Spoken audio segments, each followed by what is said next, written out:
आज मैं अपने YouTube चैनल गुरुकुलम एक प्रयास के माध्यम से दशम वर्ग के लिए हिंदी पाठ में हजारी प्रसाद द्विवेदी रचित नाखून क्यों बढ़ते हैं इस निबंध के बारे में बता रहा हूँ। सबसे पहले हजारी प्रसाद द्विवेदी जी के बारे में।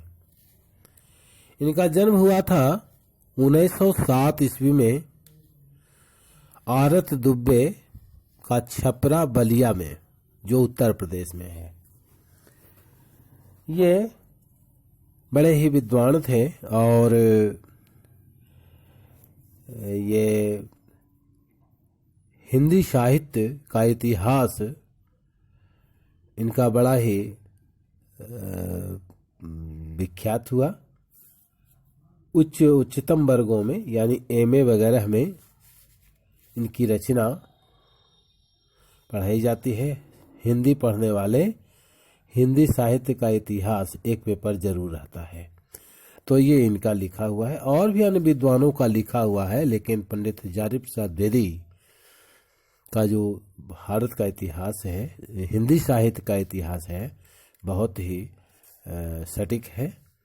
ऐसे इनकी अनेक रचनाएं भी हैं, जैसे अशोक के फूल, कल्पलता, विचार और वितर्क, कूटज, विचार प्रवाह, आलोक पर्व, प्राचीन भारत के कलात्मक विनोद, बाण भट्ट की आत्मकथा, चारुचंद्र लेख, पुनर्नवा, और एक उपन्यास लिखा था इन्होंने अनाम दास का पोथा।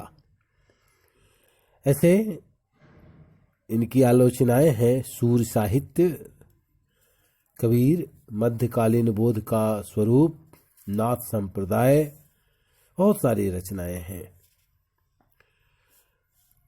और इन्होंने साहित्य अकादमी पुरस्कार प्राप्त किया था। आलोक पर्व एक रचना थी, उस पर भारत सरकार द्वारा इन्हें पद्म भूषण का सम्मान दिया गया और लखनऊ विश्वविद्यालय ने इन्हें डिलीट की उपाधि दी। ये काशी हिंदू विश्वविद्यालय, फिर शांति निकेतन विश्वविद्यालय जो बंगाल में है, पश्चिम बंगाल में, और चंडीगढ़ विश्वविद्यालय में प्रोफेसर रहे। ये प्रशासनिक पदों पर भी रहे और 1979 ईस्वी में दिल्ली में इनका निधन हुआ। इस प्रख्यात निबंध में ये इसे प्रख्यात लेखक ने एक निबंधकार की दृष्टि से, हैसियत से मानववादी दृष्टिकोण अपनाया है। नाखून क्यों बढ़ते हैं, ये एक ललित निबंध है और इस निबंध में लेखक ने बार बार काटे जाने पर भी बढ़ जाने वाले नाखूनों के बारे में अत्यंत सहज शैली में सभ्यता और संस्कृति के विकास गाथा को उद्घाटित किया है। अब हम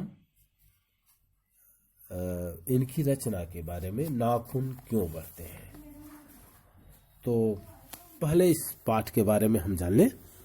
नाखून विचित्र है, काट दीजिए फिर बढ़ जाते हैं। आदि काल में मनुष्य आत्मरक्षा के लिए नाखून रखते थे, जो जरूरी था। बाद में मनुष्य ने लौह युग आते आते एक से एक मारक अस्त्र तैयार कर लिए। आदमी की पूंछ गिर गई, फिर नाखून जान ही नहीं छोड़ता। हजारी प्रसाद द्विवेदी ने बताया है कि ये नाखून बर्बर युग की निशानी है जो उससे जुड़ी हुई है। चूंकि वह बर्बर युग की निशानी को रखना नहीं चाहता, इसलिए वह नाखूनों को काटता है। लेकिन मनुष्य की पछता अभी नहीं गई है। उसके अंदर ईर्ष्या, द्वेष, घृणा, अहंकार की भावना अभी भी नहीं समाप्त हुई है। सच है कि वह हथियार तो बना रहा है, लेकिन हथियार बनाकर वह केवल अनुभव कर रहा है। एक चीज जरूर है कि कोई भी मनुष्य पशुता के सहारे तरक्की नहीं कर सकता। तभी तो हम पशुता की निशानी नाखूनों को काट देते हैं। हमारे अंदर पछता नहीं है, ये छिपाते हैं हम, और हम नाखूनों को काटते हैं। भारत के ऋषि मुनियों ने बहुत पहले ही जान लिया था कि जो पशुता है वह प्रगति विरोधी है, मानव विरोधी है, ये मानवता का दुश्मन है। क्योंकि मनुष्य ने कभी भी अंतर मन से झगड़ा झंझट को अच्छा नहीं माना, इसकी प्रशंसा नहीं की, इसकी सराहना नहीं की। मनुष्य की मनुष्यता सबके सुख दुख में सहभागिता, संवेदना, त्याग, श्रद्धा और तप, यही हमारी पूंजी है। प्रेम हमारे अंदर है। प्रेम बांटकर जितना मनुष्य आनंदित होता है उतना किसी अन्य वस्तु को देकर नहीं। यही कारण है कि यहाँ अनेक जातियां आई, आक्रांता आए, अन्याय भी किया, जुल्म भी ढाए हम लोगों पर, लेकिन प्रेम से भारत के विशाल समूह में समा गए। भारत की ये विशेषता है, स्व के बंधन में बंध कर रहो। स्वाधीनता, स्वराज्य, स्वतंत्रता, स्वशासन, ये स्व का बंधन है। स्व का मतलब होता है अपने आप पर, अपने आप पर नियंत्रण रखो। दूसरे की स्वाधीनता,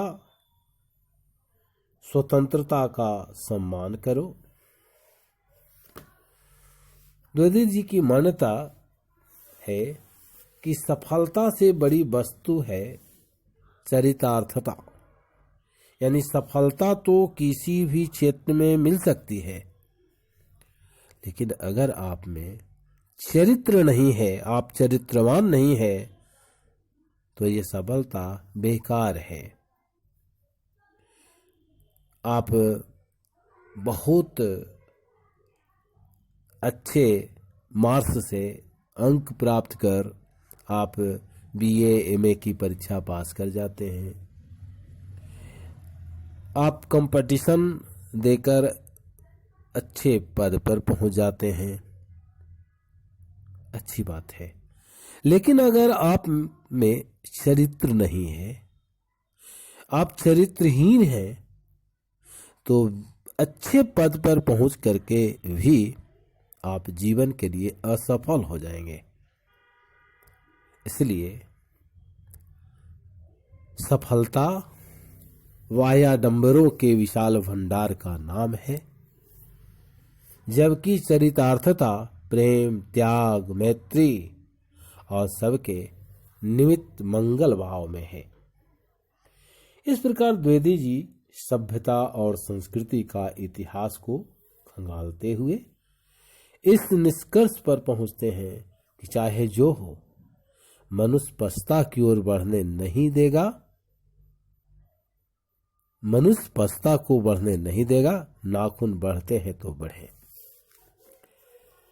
कुछ लोग अपने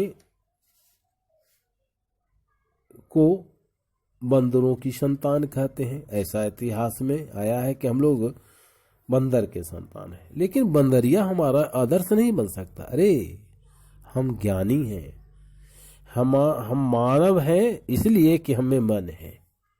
हम मनुष्य इसलिए हैं कि हम में मन है। संसार में जितने भी प्राणी हैं,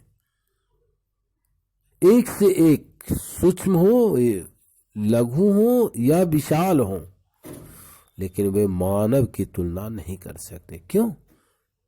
इसलिए कि मनुष्य में मन होता है, दिमाग होता है, हमें सोचने समझने की क्षमता होती है, हम एक दूसरे से प्रेम करते हैं, घृणा करते हैं। ये जो भावना है वो अन्य जीवों में नहीं होता है।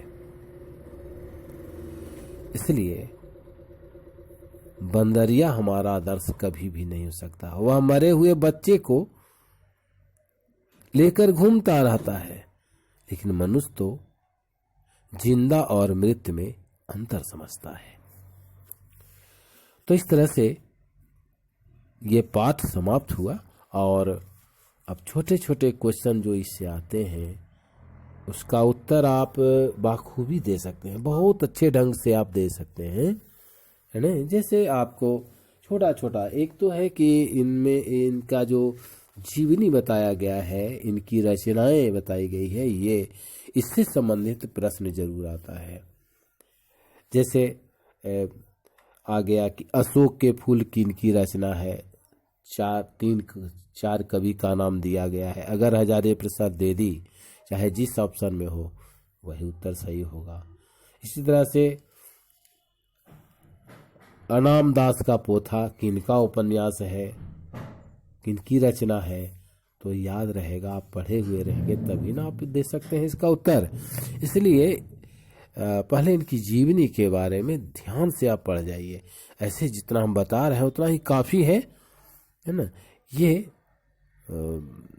जो इनकी रचना है और इसको ठीक से आप अगर सुन रहे होंगे या बार बार सुनते होंगे तो निश्चित रूप से प्रत्येक प्रश्न का उत्तर मिल जाएगा, है ना। नाखून का बढ़ना मनुष्य ने क्यों नहीं छोड़ा है, अब ये प्रश्न है। यह नाखून क्यों बढ़ते हैं? आज मानव बहुत ऊंचाई तक पहुंच गया है। वो चंद्रयान की बात कर रहा है, एक से एक मिसाइल बना लिया, एक से एक मारक अस्त्र शस्त्र बनाए हैं, लेकिन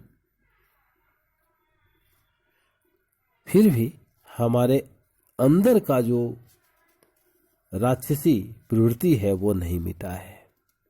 लेखक मानता है ऐसा कि नाखून का बढ़ना हमारे इसी राक्षसी प्रवृत्ति का प्रतीक है, इसलिए नाखून बढ़ते रहते हैं। तो जो भी क्वेश्चन है इसमें आप देख लीजिएगा ना। अब है बढ़ते नाखूनों द्वारा प्रकृति मनुष्य को क्या याद दिलाती है? बढ़ते नाखूनों द्वारा प्रकृति मनुष्य को यही याद दिलाती है कि हम चाहे जितना भी जीवन में उन्नति कर जाएं, लेकिन पहले हम जंगली थे, हम पाशविक प्रवृत्ति वाले थे और ये पाशविक प्रवृत्ति अभी भी नहीं मिटी है।